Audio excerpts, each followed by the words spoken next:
Buenas tardes. Am, Hoy vamos a hablar sobre un tema bastante complicado, la literatura rusa y el psicoanálisis. ¿Por qué es complicado? Porque el psicoanálisis es una metódica bastante complicada y la queremos aplicar al estudio de la literatura rusa. Hay un profesor, Igor Smirnov, que trabaja en Austria, en Constanza, y él era seguidor de las tradiciones occidentales y él aplicaba este método. Desde el principio vamos a ver la presentación, va a ser más fácil percibir este tema. Y psicoanálisis y la literatura rusa como tema está relacionado en primer lugar con Sigmund Freud, un gran pensador médico, que inventa lo que antes nunca se había usado, porque antes de él a las personas neuróticas las trataban con hipnosis y el médico podía infundir pensamientos o ideas al paciente. Y Freud lo que hizo es proponer el método de la conversación, del diván del psicoanalítico y trabajaba con personas que mm, no tenían una enfermedad muy acusada, muy fuerte, y él proponía a estos pacientes un diván y quería que el paciente hablara de lo que él quisiera. Y el paciente no veía la expresión de la cara del médico. Entonces, deliberadamente el paciente podía contar incluso su subconsciente y aparecían temas que se ignoraban por la conciencia del paciente. Y estos temas que eran tan difíciles de descubrir eran base para tratar al paciente. Y la idea de él consistía en que si el paciente recordaba lo que su memoria no quería recordar, él podía compensar problemas. Claro que el nombre de Freud para muchos está asociado con el sexo, con los deseos, sobre todo basándose en su libro Interpretación de los sueños, pero en realidad no solo hablaba del sexo, él sí que estudiaba la idea del amor. Cualquier psicoanalítico les diría que el amor es la vida y la idea de Sigmund Freud era como recuperar la vida en la persona, en el paciente,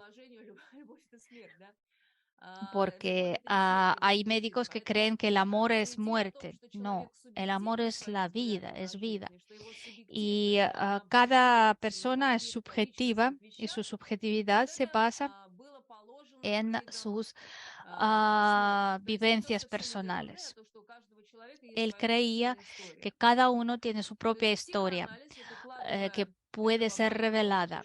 Cuando él invitaba al diván a su paciente, él le proponía el método de asociaciones libres y así el paciente podía recordar toda su vida. Y él introduce la noción del complejo y de muchos nuevos principios con los que discutían sus colegas o incluso sus seguidores.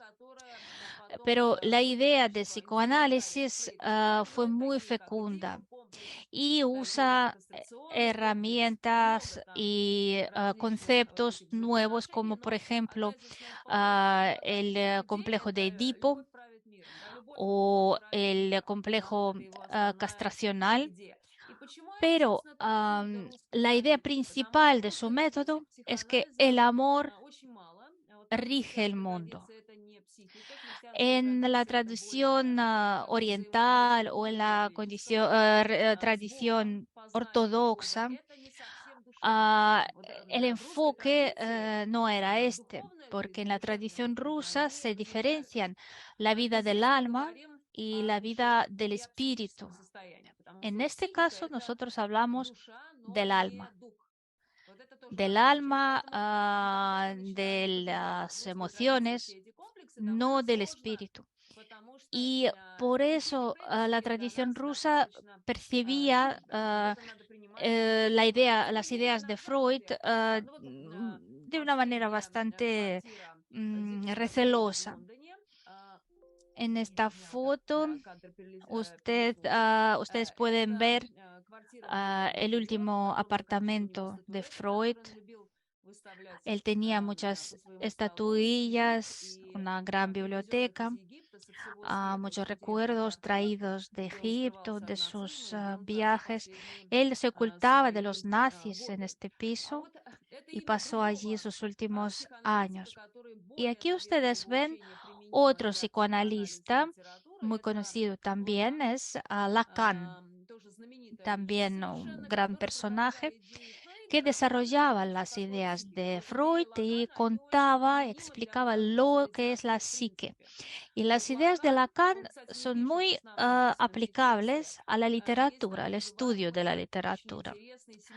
Hay una serie de seminarios de Lacan donde él cuenta a sus oyentes, a sus alumnos, lo que él piensa que es la psique humana. Y entonces Lacan introduce la tríade, lo imaginado, lo simbólico y lo real. Son tres círculos, tres aros que se entrelazan, se cruzan, se solapan. Para nuestra psique existe lo real. ¿Qué es lo real? Y no es exactamente lo que nosotros creemos. Nosotros, por ejemplo, en realidad estamos hablando del psicoanálisis. Pero si nos preguntamos si estas fotos, esta charla es real, en realidad en diferentes grados, porque cada uno percibe las situaciones de su modo, a su modo. Luego está lo imaginado. Por ejemplo, cuando hablamos del amor, nosotros trabajamos con lo imaginado. Cuando nos enamoramos, lo primero que vemos es como nuestro reflejo en otra persona. Nos enamoramos, pero luego resulta que esta persona no es lo que nosotros imaginamos.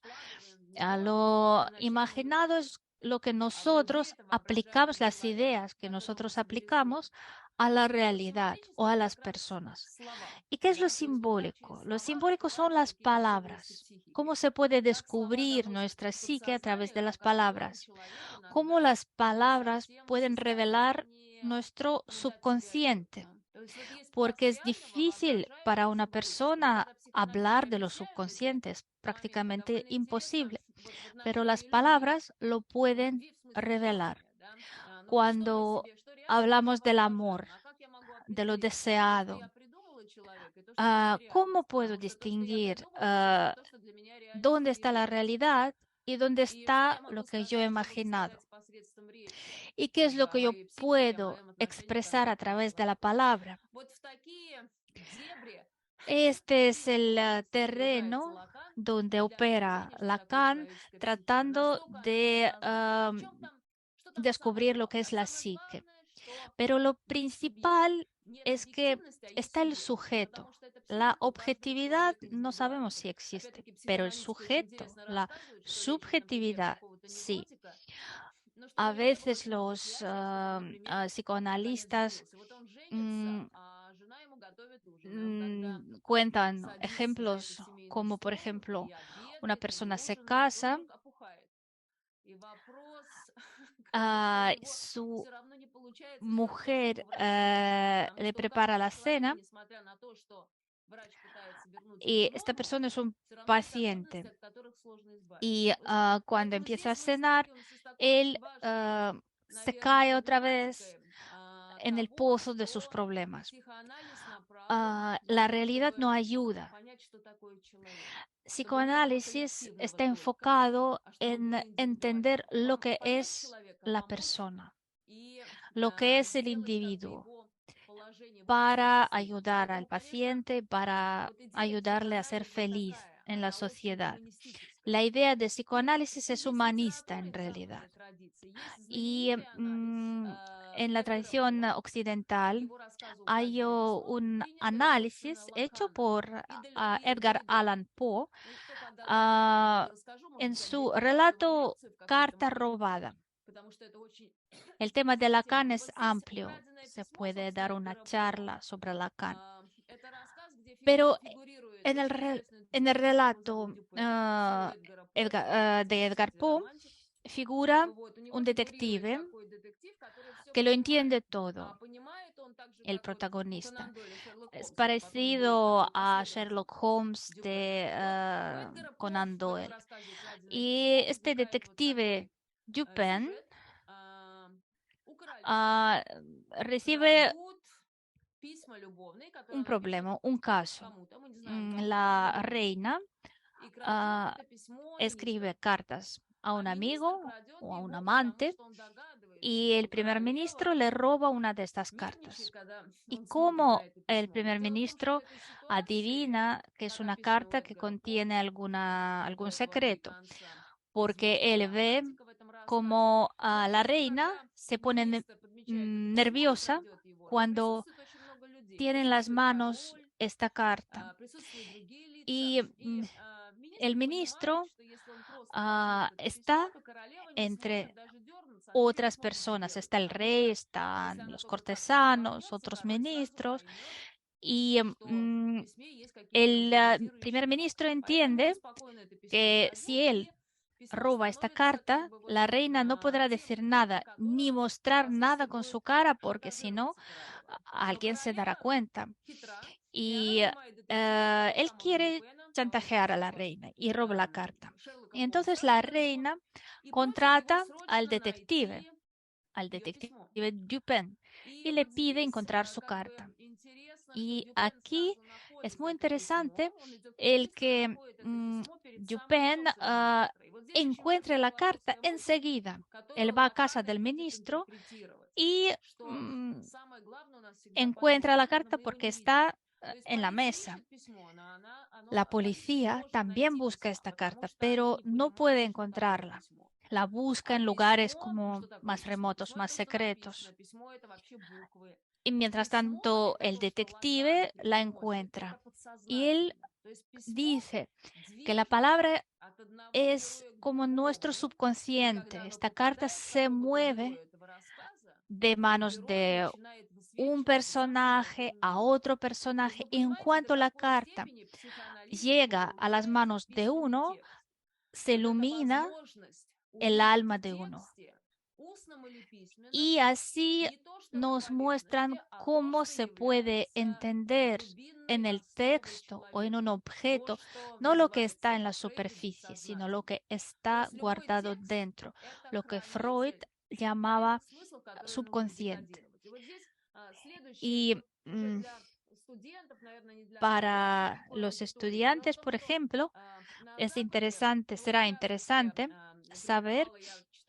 Yo, por ejemplo, cuando impartía clases en Berlín, en la Universidad de Berlín, yo leí un artículo de dos estudiosos de California, Best y Marcus, y ellos escribieron el artículo llamado Surface Reading, lectura superficial. Y de este artículo se deducía que de cada texto, en cada texto, mejor dicho, podemos encontrar sentidos que tenemos que descodificar, que no están en la superficie.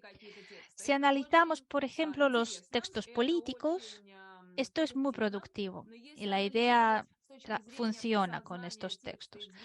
Pero si analizamos los textos clásicos, sobre todo los clásicos rusos, con esta herramienta, a Pushkin, a Gogol, los que se consideran escritores sagrados, va a ser mucho más difícil.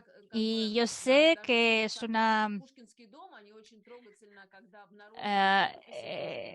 un enfoque un poco peligroso, porque son figuras sagradas.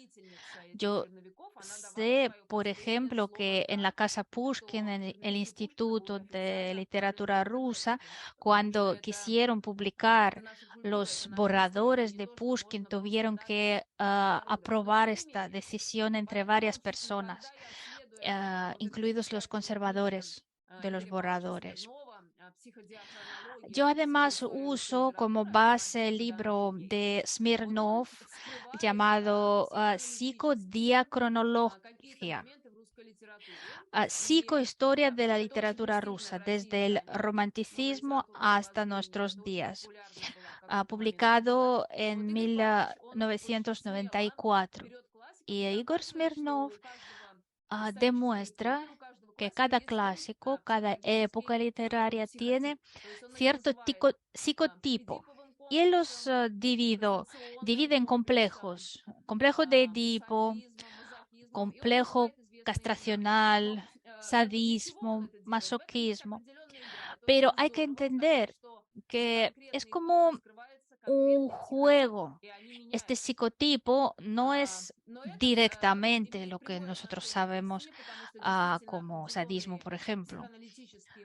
Ah, quiere decir que en esta época o en este autor, en la obra de este autor, se reflejan unos rasgos típicos para este tipo psicoanalítico.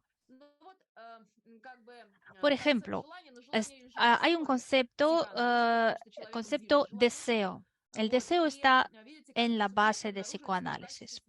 El sujeto quiere poseer el objeto, pero este deseo está enfocado en diferentes modos en cada época literaria: romanticismo, modernismo, posmodernismo, realismo, etc.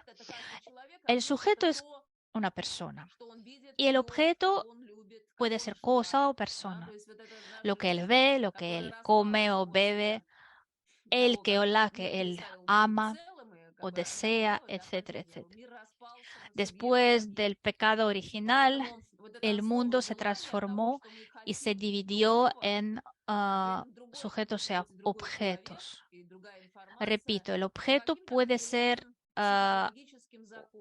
mm, inanimado, puede ser una idea, información o alguien vivo. Lacan, por ejemplo, dice que la madre para un niño es un ajeno, ¿no?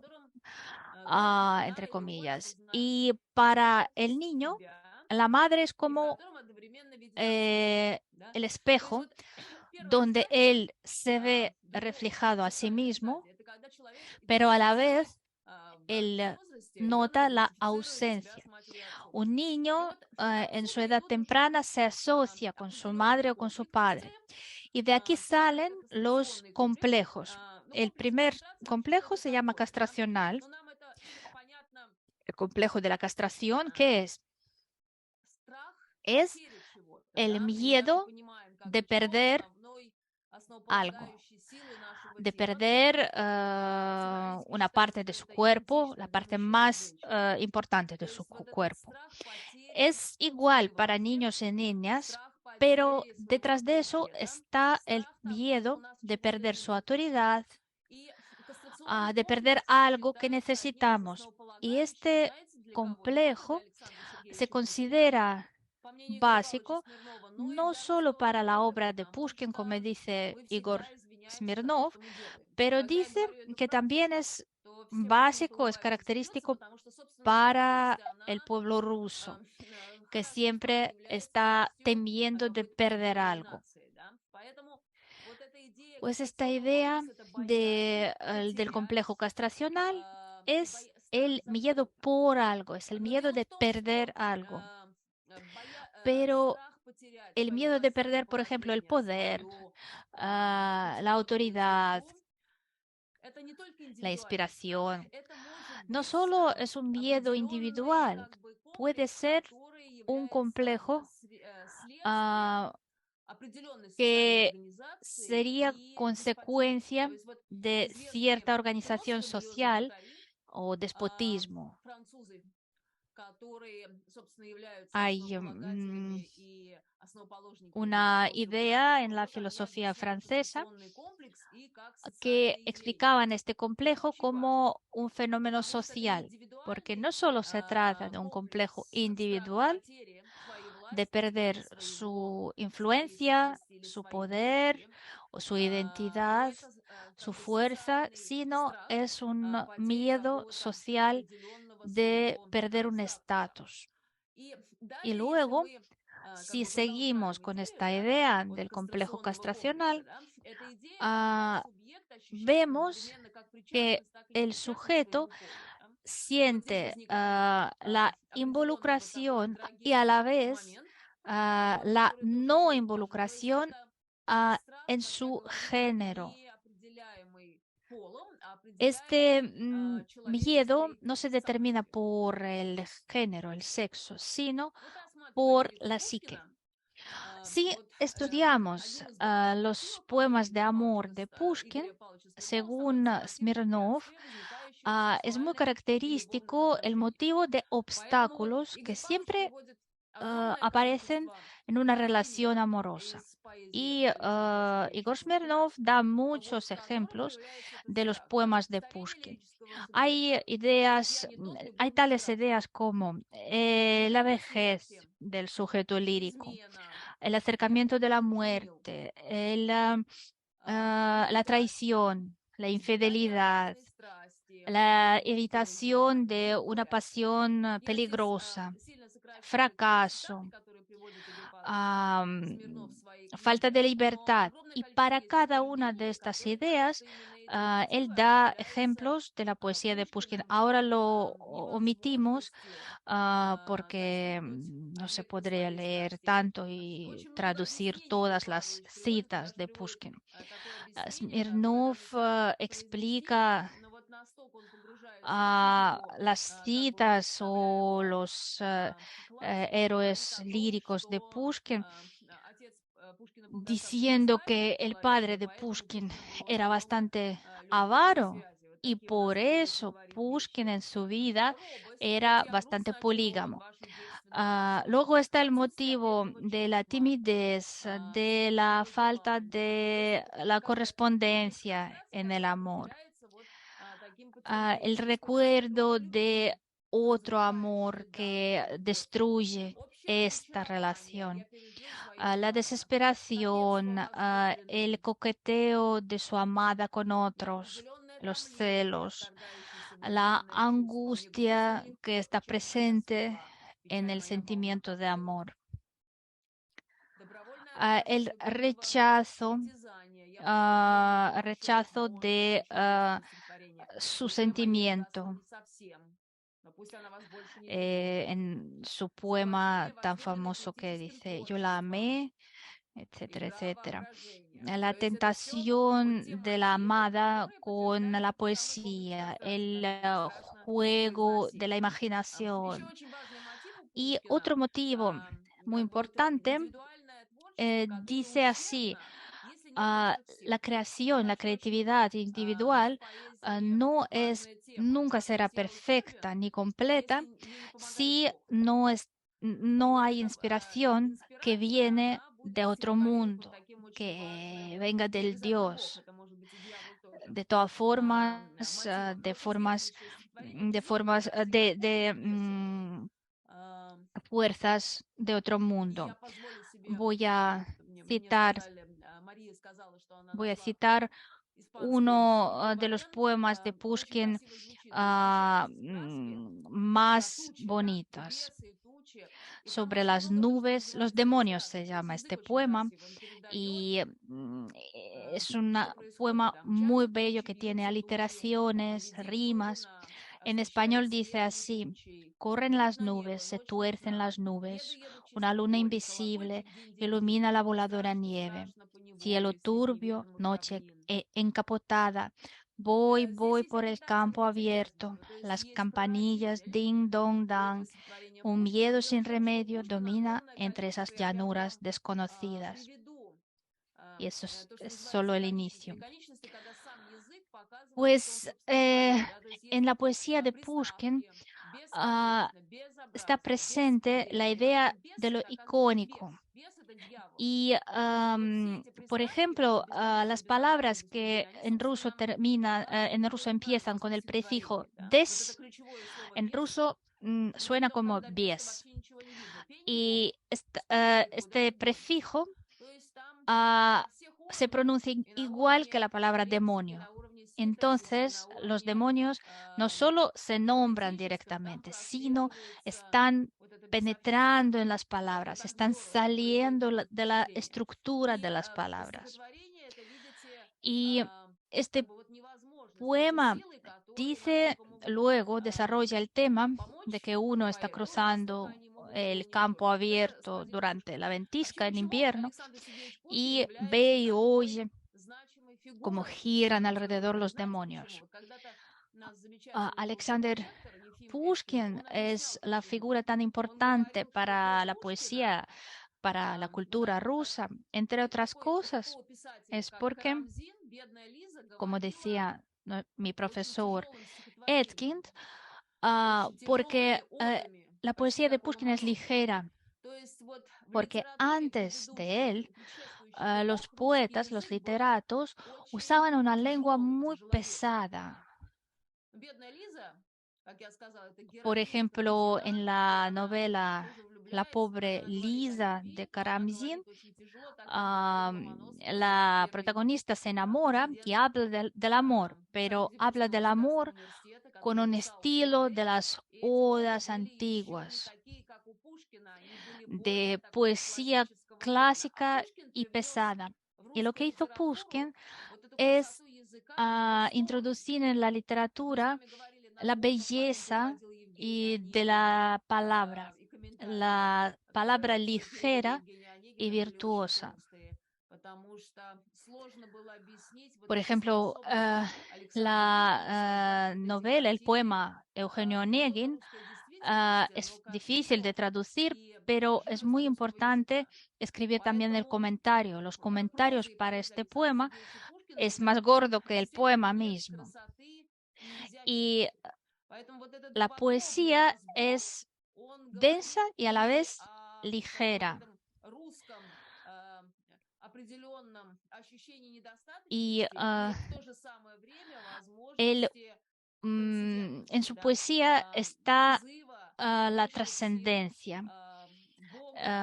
Están los dos mundos, el mundo real y el mundo trascendental.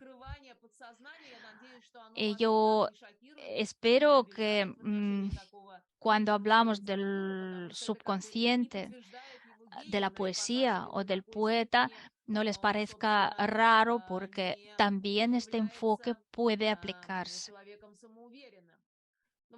Luego, en este poema hay muchas repeticiones.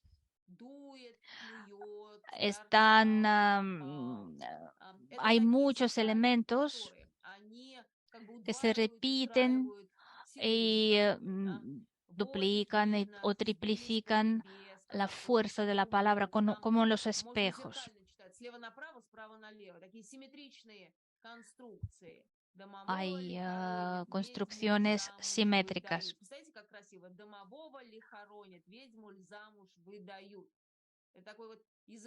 Es como un mar verbal donde nos sumerge el poeta.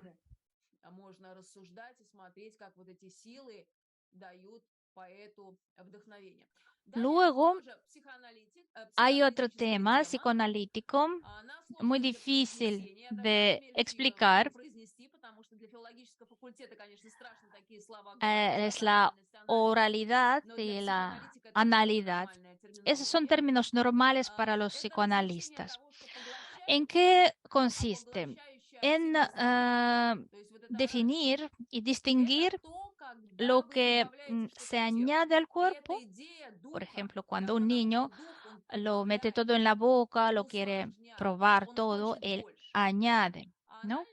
Y la analidad es a la vez, es cuando mengua el cuerpo, ¿no? Pero en la psique, la analidad se asocia a la simplificación. La oralidad es cuando queremos saber más, queremos la abundancia. Y la menguanza, la analidad, está asociada, como ya he dicho, con la simplificación. En la poesía de Pushkin hay mucha voz, mucha palabra, mucha oralidad. Una voz que suena, mucho diálogo. Está el verbo, palabra como verbo. Y la simplificación también aparece, pero más bien no en la poesía lírica, sino en la satírica.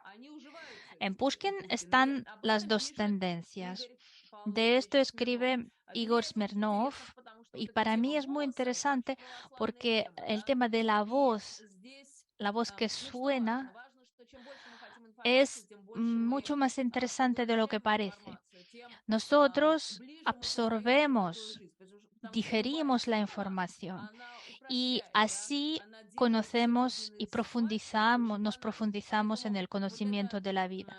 Y la simplificación no nos deja desarrollarse. Y para un niño, las dos tendencias para su desarrollo son muy importantes. Así que Pushkin usa, sin pensar en eso seguramente, pero la poesía de Pushkin tiene las dos caras de este espectro.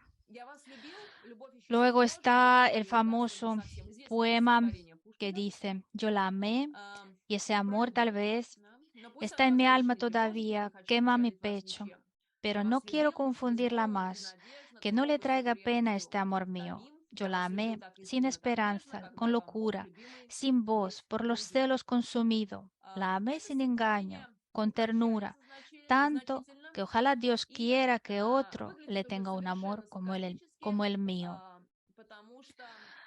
Es uno de los poemas más conocidos de Pushkin y es muy interesante que Josip Brodsky en uno de sus versos hace alusión al poema de Pushkin Yo la amé. Y Brodsky dice: yo la amé, aún aún el amor, probablemente solo el dolor, me sigue taladrando el cerebro. Todo se ha ido al infierno. Intenté suicidarme, pero no es fácil encontrar pistola. Y luego, las sienes, ¿a cuál disparo? No fue el temblor, sino la meditación que lo estropeó. Maldición, no es posible. La quise tanto, tan desesperado, que ojalá Dios quiera que otros, pero no, Él siendo tan bueno en tantas cosas, no lo querrá, no creará, según Parménides 2 veces, esta fiebre en la sangre, este crujido de huesos anchos, que los empastes en las fauces se derritan con la sed de tocar los pechos, no, los labios. Es un poema del año 74, 1974. Está el tono sarcástico, eh, pero y en vez del amor tierno está la pasión, ¿no? La fiebre, el crujido de huesos, las fauces donde se derritan los empastes. Pero, ¿por qué lo estudiamos? El momento psicoanalítico está en bajar el patetismo, bajarlo a la tierra, a la realidad.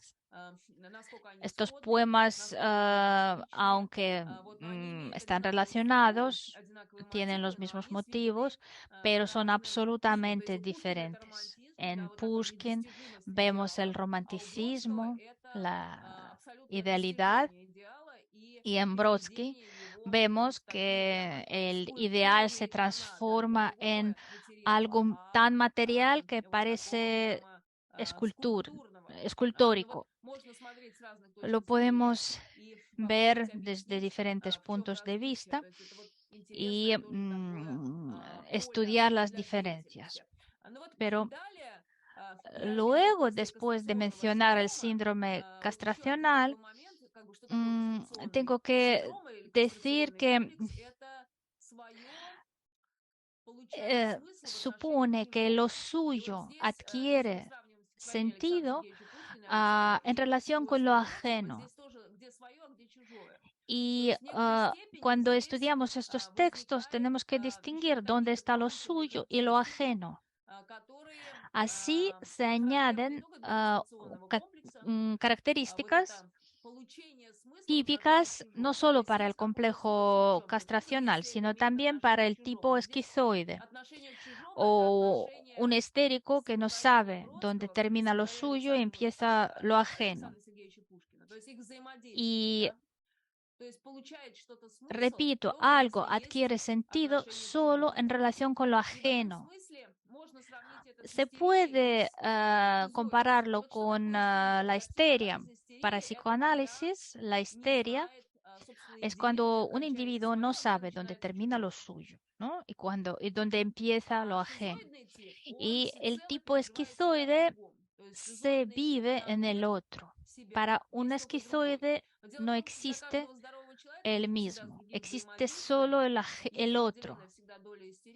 En todas las relaciones humanas hay partes de lo histérico y de lo esquizoide, pero partes reducidas. Cuando estos tipos están más acusados, más de lo normal, lo llamamos histeria o esquizoide. Pero yo quiero mostrar que el síndrome castracional tiene su desarrollo, ¿no? Su seguimiento. En cuanto a la narrativa de Gogol, vemos también la mezcla de lo suyo y lo ajeno, y vemos cómo funciona el complejo castracional. Nosotros vemos en Gogol una simetría de espejos. Lo que uno entiende de una manera empírica o percibe de una manera empírica se mezcla con lo que él imagina. Existen dos mundos, lo empírico y lo trascendental. Lo empírico es lo que puedes conocer con tu experiencia y lo trascendental viene de Dios, de otro mundo.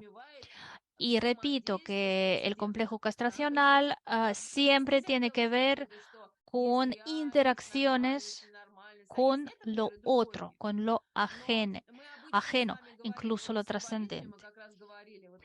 Para Vladimir Nabokov, también en su obra existen dos mundos. En Gogol también existen dos mundos y el psicoanálisis explica por qué no solo podemos contar solo con nuestras fuerzas, lo rutinario y lo fantástico, lo sobrenatural y lo normal. Por ejemplo, en su novela tan conocida, Las veladas en un caserío de Dikanka, cito: qué embriagador, qué suntuoso es un día de verano en Rusia Menor, qué lánguidas son las horas en que el mediodía resplandece en el silencio y el calor, y el inconmensurable océano azul Con su voluptuosa cúpula inclinada sobre la tierra, parece haber dormido, hundido en la gloria, abrazando y apretando a la belleza en su airoso abrazo. No hay ni una nube sobre él. En el campo no se habla. Todo parece estar muerto. Solo arriba, en las profundidades celestiales, tiembla la alondra y sus cantos de plata bajan por los peldaños aéreos hacia la tierra enamorada, y de vez en cuando el grito de una gaviota o la voz tintineante de una codorniz resuenan en la estepa.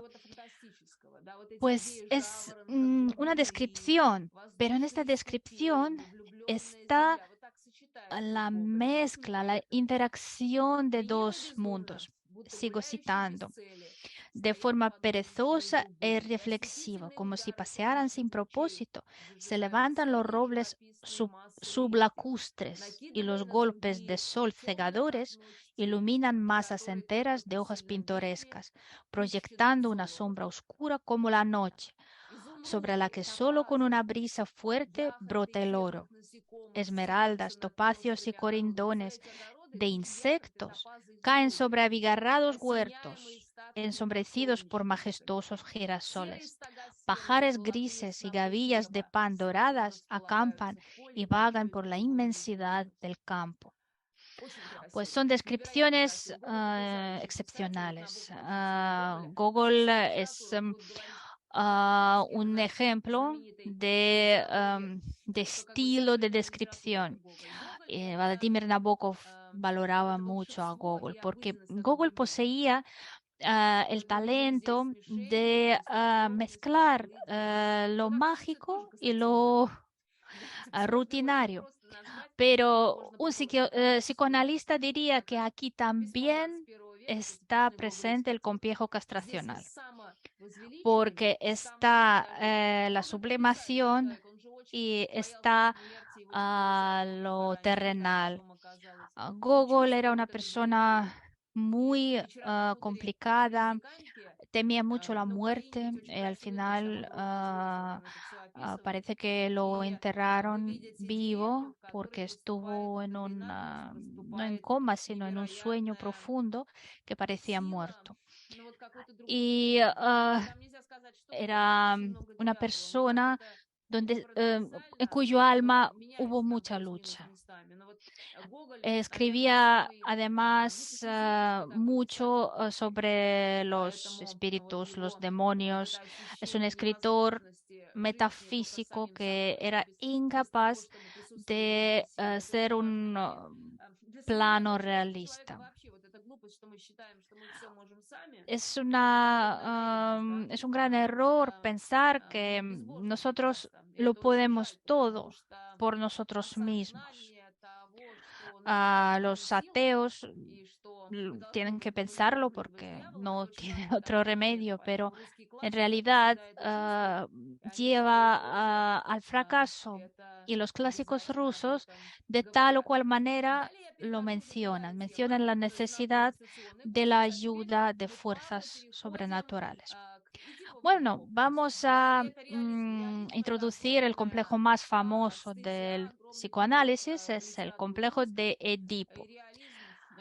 Y allí podemos mencionar a Lev Tolstoy, a Leskov, a muchos escritores rusos, a Iván Turgenev también. Todo es condicional. Todos sabemos qué es el complejo edipal. Es la idea introducida por Freud. Es cuando el niño de la edad de 3 hasta 5 años se revela contra uno de sus parientes, uno de sus padres. Aparecen celos, el niño puede enamorarse, entre comillas, de su madre, la niña de su padre. No es tan simple en la idea de Freud, porque para un niño es un nuevo estadio, es una nueva etapa de su desarrollo psíquico. Es cuando un niño ya no puede dormir con la madre, sino se va de ella puede ir a dormir en la habitación del padre, por ejemplo. Y es una etapa muy importante para el desarrollo. También distinguen el complejo de Edipo positivo y negativo. Deleuze y Guattari, los postestructuralistas franceses, que escribieron el libro Anti-Edipo, ellos dicen que la idea edipal tiene que ver con el capitalismo, es decir, lo llevan a nivel social. Y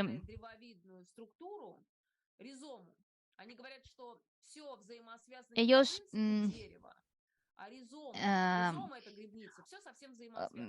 contraponen la idea del árbol contra la idea del rizoma. Rizoma es como micosis.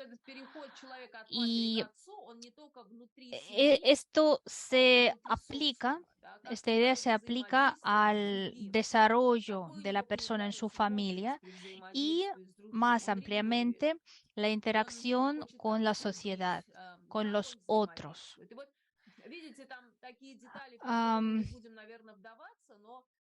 Y este paso puede estar relacionado con el momento del rechazo de la lactancia materna. No rechazo, sino cuando termina el periodo de la lactancia. Hay un instituto de psicoanálisis en San Petersburgo donde tratan a los pacientes con problemas psíquicos basándose en psicoanálisis. Están las ideas de Melanie Klein que relaciona justamente la reacción de un niño que deja de mamar. Melanie Klein dice que cuando el niño trata de poseer a su madre, él puede identificarse con la figura de su padre. Y Melanie Klein discute con Freud y ella dice que cada niño tiene una fase oral y sádica, cuando un niño lo quiere todo para sí. Y cómo este complejo se revela en la sociedad. Él dice que un niño y luego un adulto siempre tiene algún lugar que está ocupado por otros,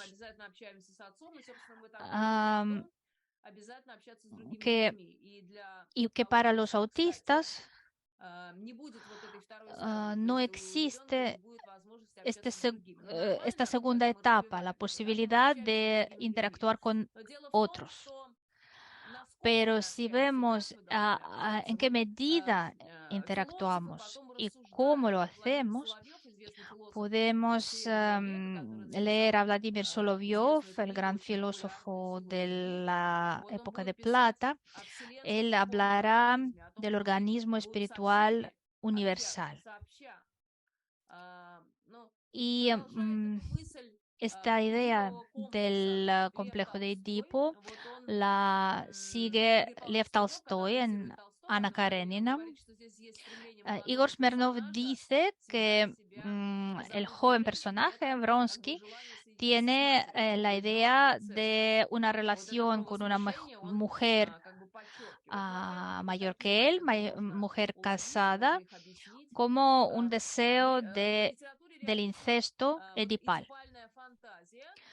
Una fantasía edipal puede revelarse, por ejemplo, cuando un hombre que se casa quiere liberar a la mujer del yugo familiar.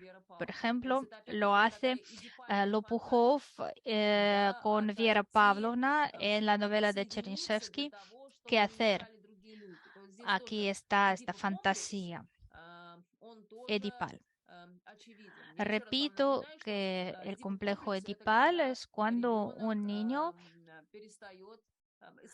siente amor, enamoramiento por uno de sus padres y celos en relación con otro, su padre o su madre. También hay argumentos en la literatura rusa cuando aparecen los mediadores para las cuestiones del matrimonio, cuando ellos tienen que organizar una boda, pero luego ellos mismos se casan con uno de los personajes. Por ejemplo, en la novela de Goncharov Oblomov, el personaje Stoltz presenta a Oblomov a Olga, pero luego él mismo se casa con Olga. Y ellos también siguen este complejo edipal.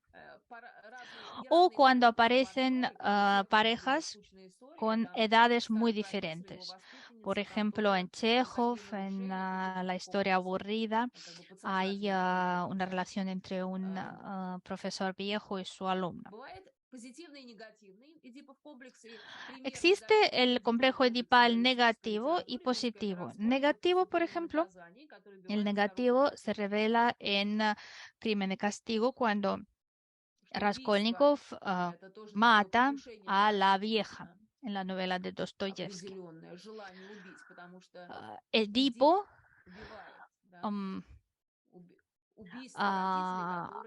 mata a uno de sus padres. Matar a un padre que despierta celos. En la novela de los señores Golovlev de Saltykov-Shchedrin también está el protagonista que le quita a su madre todos sus bienes. Y Igor Smirnov dice que también aquí funciona el mecanismo del complejo edipal. Otro tema que vemos es el realismo, pero aquí funciona la idea de nihilismo y antinihilismo. En Rusia, la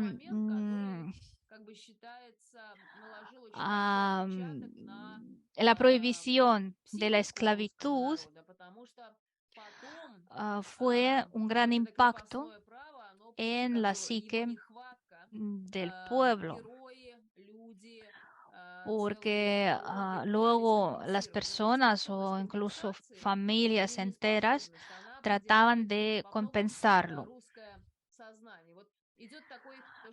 Y está pasando el proceso compensatorio. Hubo esclavitud de gleba, era un orden colectivo y buscaban algo para sustituirlo. Y los psicoanalistas dicen que las ideas de la colectivización, de la comunidad rural o el pensamiento, la idea de Fyodorov, que veía a todos los padres y todos los hijos como un padre y un hijo, todo eso eran ideas que trataban de sustituir la esclavitud. Incluso la unidad eclesiástica, lo común, lo que después se desarrolló en la torre de Vyacheslav Ivanov, que también aludían a la comunidad, a la unidad, a la idea del carnaval arcaico. Todo esto se considera que tiene una función compensatoria. El antinihilismo es cuando los valores familiares se defienden, el antinihilismo trabaja con una situación edipal y trata de restablecer el orden tradicional. Las ideas de nihilismo y del antinihilismo es cuando los protagonistas, los personajes, o bien quieren destruir la familia o quieren restablecer la familia. Pero la novela terminará con la recuperación de la idea familiar. Por ejemplo, Leskov. Hay una novela que se llama A ninguna parte. Allí los nihilistas mueren, es una pareja, Rainer y Lisa, son revolucionarios y Leskov en su novela muestra que sus ideas no funcionan. Además, estos personajes no tienen raíces familiares sólidas. Lisa huye de su familia. Rainer, además, parece que no tiene nacionalidad. Lo importante de ellos es sus ideas revolucionarias. Ellos se rebelan contra todo. Viven en una comuna. Lisa tiene una madre histérica. Pero además de ellos, hay otros personajes, el doctor Rozanov y Zhenya Glovatska, que sí se dedican a la vida familiar y ellos ganan. El Leskov posiciona el matrimonio sin depender de su calidad como algo básico y constructivo.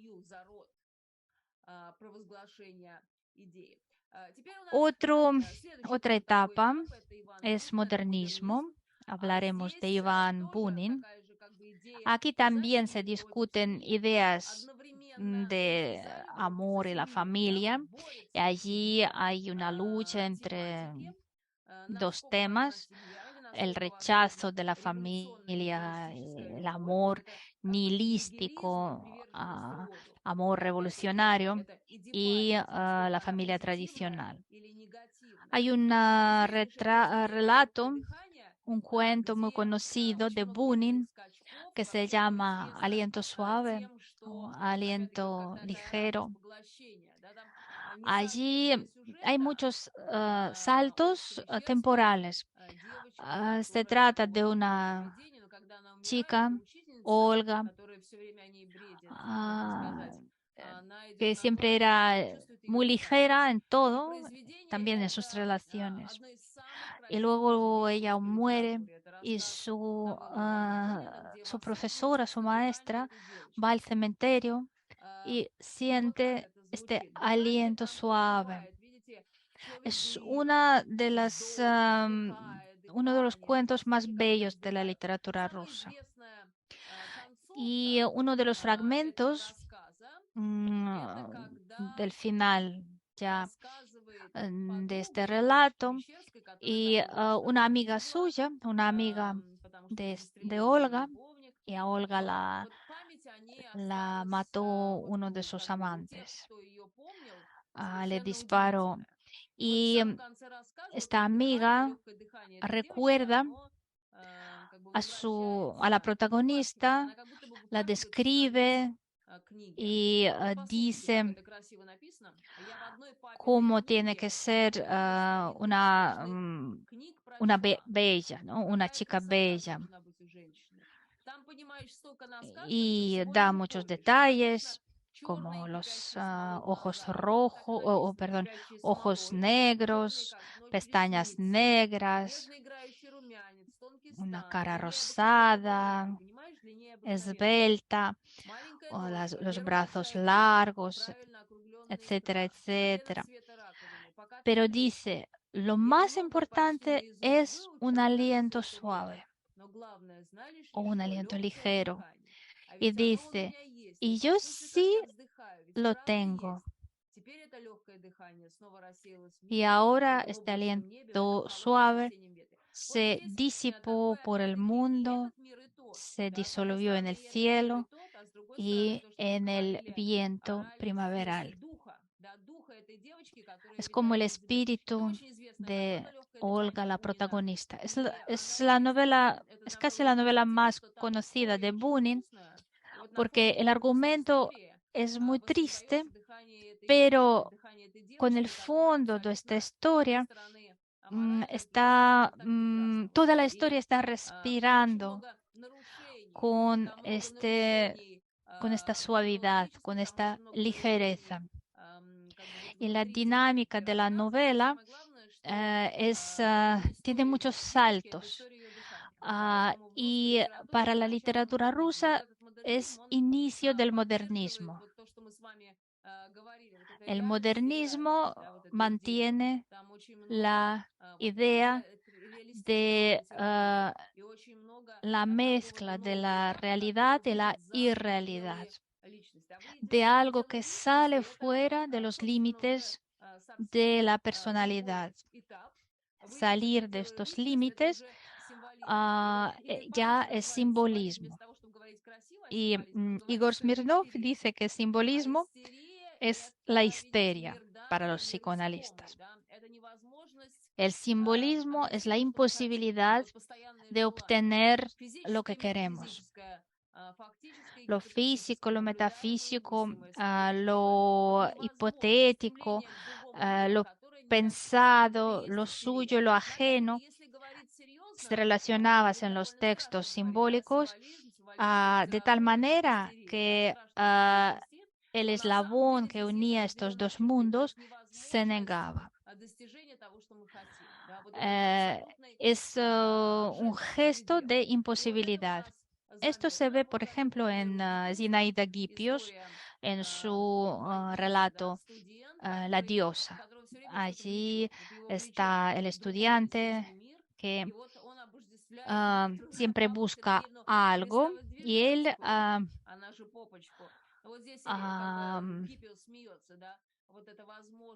hace de una de las protagonistas una diosa.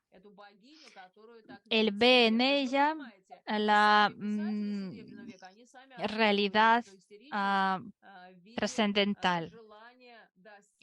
Así que aquí funciona el psicotipo de lo histérico. Andrei Bialy, el gran simbolista, decía que la forma artística es el mundo que no se puede lograr. Hay también un poema muy bonito de Alexander Blok que dice que empieza como me sumía de cabeza en la hierba densa, sin llamar entraba en la casa quieta, me abrazaba su mano, me envolvía su trenza. Hola príncipe, me saludaba la esbelta, etcétera, etcétera. Aquí funciona la protagonista que una protagonista irreal, perfecta. Sigo citando. Hola príncipe, me saludaba la esbelta. Aquí yo tengo un rosal blanco. Ayer la cuscuta se enredaba por la rosa. ¿Dónde te has metido? ¿Qué noticia traes? ¿Quién nos respeta? ¿Quién nos acosa? Y yo olvidaba el paso de los días, y al soberbio y ruin yo lo perdonaba, y veía en las nubes, y veía que las nubes se levantaban a lo lejos, y oía el cantar de los pueblos retirados. Mas el corazón llamaba a la batalla, clamaba y lloraba por la tierra ajena. Solo, adiós, regresa a mí, decía ella. Yo cruzo la hierba y la campanilla suena. Ah, aquí un psicoanalista diría que funciona el pattern psicológico de del complejo histérico, del psicotipo histérico. Esto suena un poco raro cuando hablamos del complejo castracional, de la histeria, cuando leemos un verso tan lindo. Pero, repito, aquí están funcionando unos patterns, un arquetipo que sin querer se revela en las palabras del poema. que la cultura tiene el deseo de unirse y de obedecer. Cuando hablamos, por ejemplo, de la unidad, para mí la explicación del simbolismo desde el punto de vista de la histeria me parece raro. A mí me gusta mucho el simbolismo. Pero yo entiendo que este deseo de buscar lo imposible viene de ciertos procesos psíquicos.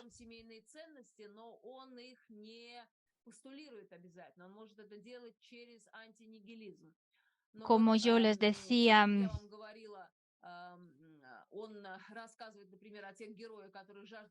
cuando vemos a los personajes revolucionarios y los personajes que defienden los valores familiares tradicionales, o lo vemos en Ana Karenina, por ejemplo, y vemos lo importantes que son para la literatura rusa los lazos familiares. Quizás para la cultura occidental en general, quizás no es tan importante. Por eso yo les quería mostrar que este enfoque puede ayudarnos a entender la literatura rusa. Volviendo al simbolismo, en el poema de Vyacheslav Ivanov, La transparencia, él aquí une las realidades física y ideal, porque la histeria consiste en querer lo que no puede alcanzar.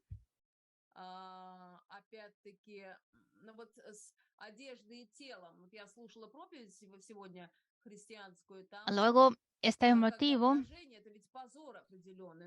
de quitar la ropa o quitar arrancando la ropa.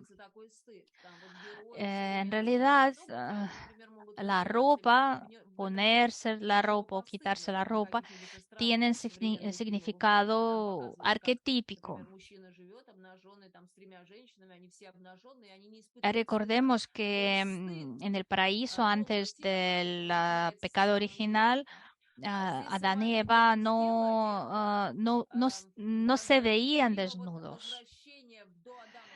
Y entonces este gesto, quitar la ropa, también tiene que ver con los estereotipos psíquicos que incluso pueden ser traumatizantes.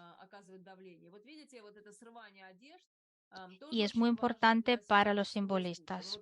Hay un poema de Constantin Balmont que dice quiero. Y cada estrofa empieza con la palabra quiero. Y dice que quiere quitarte las ropas arrancándolas, dedicando estas palabras a su amada.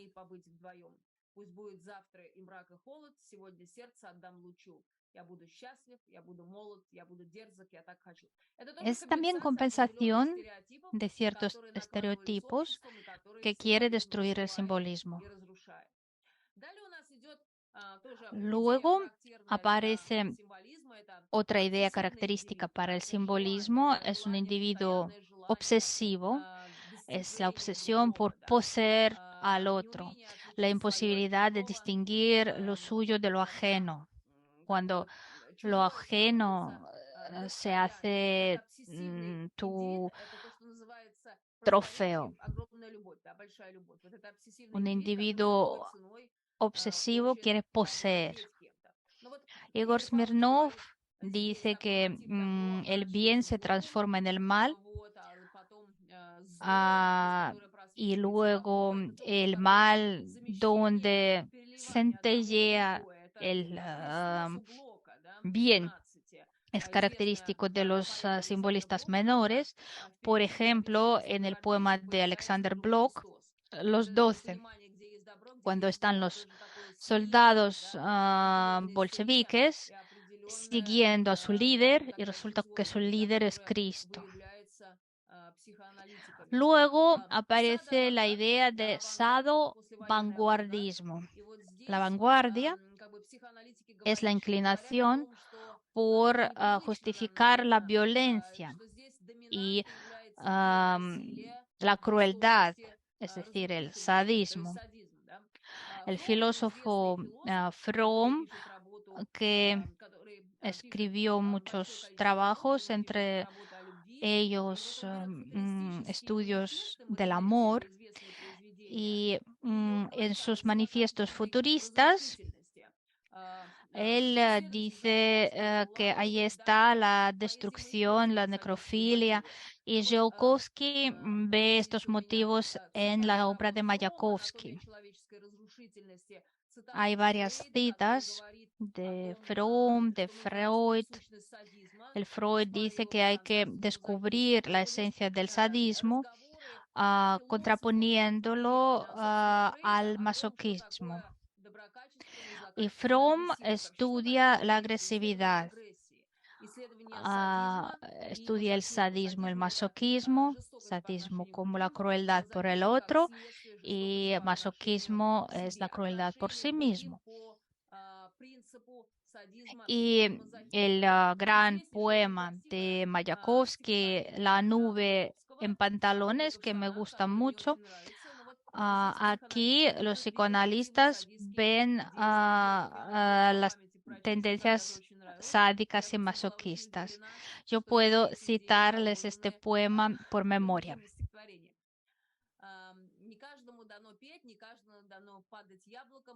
Извините, нет, это я не то начала. Ваша мысль, мечтающая на размягченном мозгу, как лакей на засаленной кушетке, буду дразнить об окровавленное сердце лоскут, досыта и заздеваюсь нахальные едки. У меня в душе ни одного седого волоса, и старческой нежности нет в ней. Мир огромит мощью голоса, иду красивый 22-летний. Нежные, вы любовь на скрипке ложите, любовь на литавры ложит грубый, а из себя, как я, вывернуть не можете, чтобы были одни сплошные губы. Приходите учиться из гостиной Батистовой, чинная чиновница ангельской лиги, и та, которая губы спокойно перелистывает, как кухарка сторонится поваренной книги. Не верю, что есть цветочная ница, мною опять словословится. Мужчины залеженные, как больница, и женщины истрепанные, как пословица. Вы думаете, что это брелит малярия? Нет, это было в Одессе, приду 4, сказала Мария, 8 Fin de la cita. Y allí sí que hay ejemplos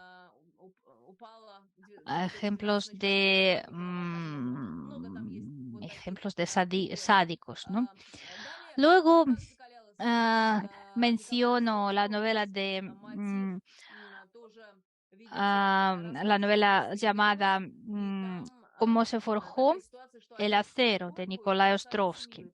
Allí el padre es alcohólico y el niño tiene que sustituir al padre y cuidar de la familia. Y aquí aparecen los motivos masoquistas. Para una cultura totalitaria, la persona tiene que vivir sin el subconsciente. Y el masoquista para este caso es muy típico, ¿no? El autoritarismo de Stalin, la desestabilización del socio, la destrucción, cualquier régimen autoritario ayuda a desarrollar tendencias sádicas y masoquistas. Por eso la muerte de Yesenin, Mayakovsky, Tsvetaeva, Dementiev son provocadas por este tipo de régimen de la sociedad. Luego está el masoquismo introvertido. Por ejemplo, los overiutas a los poetas de los inicios del siglo XX. Ellos tratan de mirar dentro de sí mismos y también usan las ideas de las ideas masoquistas. Por ejemplo, doy un ejemplo de su relato La vieja. En el patio está una vieja y tiene en las manos el reloj de pared. La pregunto, ¿qué hora es? Mírelo, dice la vieja. Y yo miro y digo, pero aquí no hay agujas. Y la vieja mira el reloj y dice, ahora son las 3 menos cuarto. Ah, muchas gracias, digo yo y me voy. Y en este relato la vieja persigue al protagonista. Él no puede deshacerse de ella.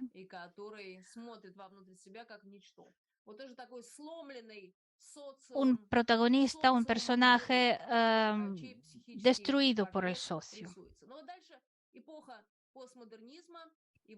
Luego viene el posmodernismo y aparece la figura del niño simbiótico. Un niño que se cree que está en el paraíso. Y es una simbiosis. Él es narcisista, esquizoide, todo a la vez. Los autores postmodernistas gozan de lo que ellos escriben.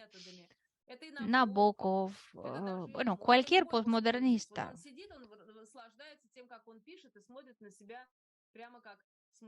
Y esta última foto es la foto de Vladimir Nabokov. Él detestaba el psicoanálisis. Él llamaba a Freud charlatán. Bueno, muchos odiaban a Freud. Entonces, cuando hablo de Nabokov, no sé si voy a usar, aplicar estas herramientas psicoanalíticas. Y en Nabokov aparece a menudo el tema del incesto, el complejo de la superioridad, cuando, por ejemplo, los hermanos, la hermana y el hermano viven como pareja en la novela Ada. Y yo creo que Nabokov quizás es autor simbiótico. Él siempre goza de lo que él dice, de lo que él escribe, pero los temas que aparecen en sus obras sí que pueden ser estudiados por psicoanalistas. El tema del incesto y en la novela Desespero está el tema del dual del protagonista gemelo. Y aquí podemos aplicar la herramienta del espejo. El niño se ve en el espejo, se identifica, pero luego mira al otro y también se identifica. Mowgli, por ejemplo, que vivía con los lobos, no tenía esta etapa del espejo. Él pensaba que era lobo y solo cuando fue a vivir con las personas, con los hombres, él vivió esta etapa. La etapa del espejo la pasamos varias veces porque siempre nos identificamos con otras personas. Cuando miramos a otros, miramos a nuestros cercanos, nuestros padres, nuestros hijos, nuestros estudiantes incluso. Miramos al otro, pero me identifico con ellos y adquiero nuevos rasgos. Aquí funciona lo real, lo simbólico, lo imaginado y mi psique va a pasar por estas etapas y cada protagonista también lo va a hacer. Y dependiendo de la época, las etapas o las tendencias de nuestra psique funcionan de manera diferente a nivel individual y a nivel general también. Yo les propongo no solo verlo con humor o con ironía, sino tratar de entender que esto funciona para entender, para descifrar la psique individual, la psique colectiva y la psique de los autores, usando el psicoanálisis como herramienta. Porque todo el psicoanálisis, todo Lacan, por ejemplo, nos dice que nosotros nos percibimos de una manera y la gente nos ve de otra manera. Yo, por ejemplo, impartiendo esta conferencia, me percibo tal como me veo en mi pantalla, con el fondo de la Universidad de San Petersburgo. Esto puede ser interesante. Y a veces a veces vemos en alguien el tipo esquizoide que se revela en el otro, o histérico, u otras dominantes. Con esto termino y si tienen preguntas, por favor. Sí, tengo una pregunta. Muchas gracias por su conferencia, es muy interesante. Y quería preguntar si se puede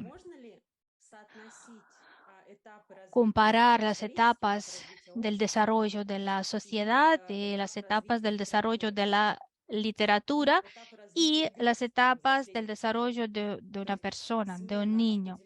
Entonces, estos complejos que usted ha mencionado pueden verse en la historia, en la literatura y en la vida de uno.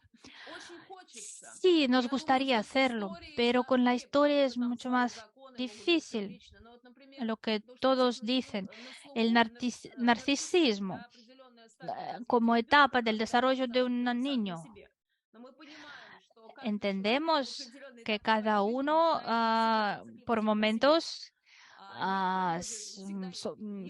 se muestran narcisistas y hay personas que son narcisistas siempre. También podemos decir que la antigüedad como cultura es narcisista, pero es un poco, bueno, es así, no es así a la vez. Esta herramienta nos puede servir para analizar la historia, pero no podemos generalizar.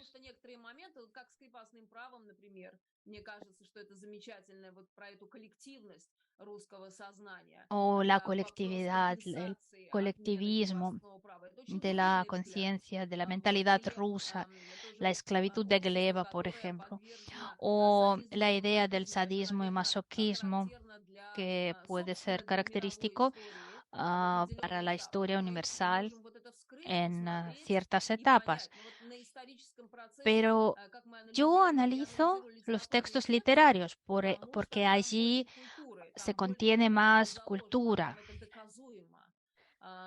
y la historia se crea por muchos actores, por textos, por personas.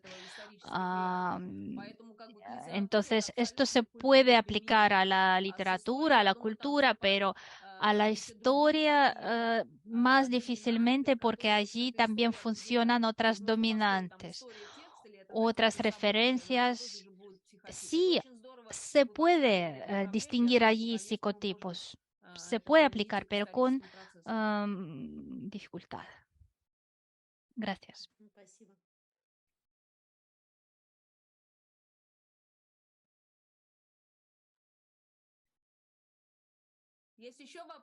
Muchas gracias. Hay una pregunta en el chat. Léame, por favor. ¿Podría usted recomendar literatura aparte de Igor Smirnov? Yo recomiendo Lacan, leerlo, escuchar sus seminarios, están grabados. Derrida, Jacques Derrida, también escribió sobre este tema analizando a Edgar Poe. Marcus y Best, Surface Reading, la lectura superficial. Yo en mis artículos traté de hablar de esto, pero en el artículo mismo de Marcus y Best hay muchas referencias. Referencias de textos que hablan del subconsciente político. Y ellos se preguntan, ¿qué significa en la superficie? Como en el relato de Edgar Poe, la carta que está en la superficie. Ellos dicen que todo lo importante está en la superficie. Ellos dan el ejemplo, un arquitecto proyecta un edificio negro porque su novia es afroamericana. Todo está en la superficie. Y es muy interesante su artículo, la lectura superficial. La idea principal consiste en que el libro, cualquier libro, no es sobre algo, sino tiene diferentes capas. Yo cuando analizo los textos políticos veo muchos eufemismos. A veces podemos entender quién escribió un discurso político, una mujer o un hombre. Bueno, hay mucha literatura. La psique, la psíquica, se forma a través de la palabra y la cultura también. Todo es subjetivo, no hay objetividad, pero la subjetividad no solo se introduce por un individuo, sino por instituciones, por colectivos. La historia se crea por medios lingüísticos que son determinados por particularidades psíquicas, lo que puede ser bueno o malo. ¿Hay más preguntas?